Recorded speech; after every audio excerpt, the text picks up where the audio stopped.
Hey there everyone, welcome to another video. Today in this video I will be talking about a few settings in Red Dead Redemption 2 that I recently found out.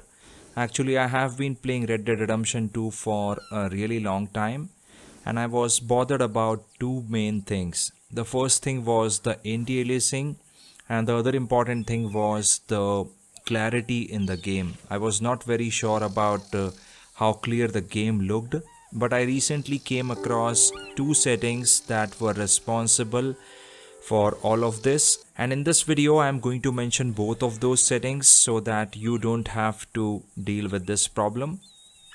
So first up, as you can see, my game looks just on point. It is very clear. By the way, I am running a resolution of 2560 by 1440 and the hardware that I'm using is an RTX 3080 along with a 5800X 3D, and I'm also using some really very fast DDR4 RAM. So as far as my in-game settings are concerned, so as I mentioned, I'm using a resolution of 2560 by 1440 and the important setting that you'll have to change is the TAA. Previously I was using TAA at its maximum value, that is high, and I was not using any FXAA.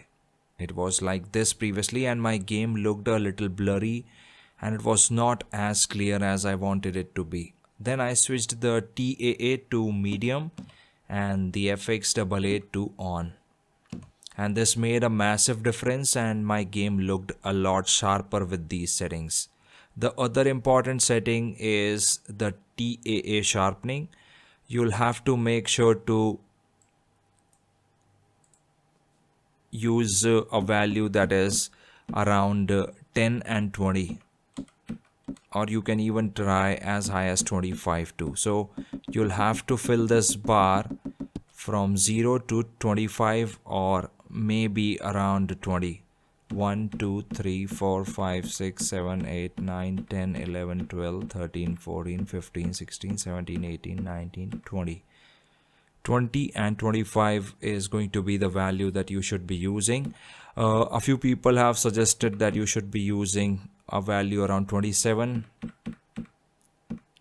And you can try that too. Right now I have switched it to 27. But I personally have got the best results with the 20 setting because that gives a really good balance between sharpening and a little bit of blurriness that is present sometimes. So these are the two settings that I have been using in Red Dead Redemption 2, which I found out recently, and this has been working pretty nicely for me. The game looks sharp and I'm pretty satisfied with the way the game looks now. So these are the two settings that I wanted to talk about. I hope you found this video helpful. If you like the video, please hit the like button down below. Also subscribe to the channel for more videos like this and other computer related videos. Thank you very much for tuning in and I'm going to talk to you in the next one.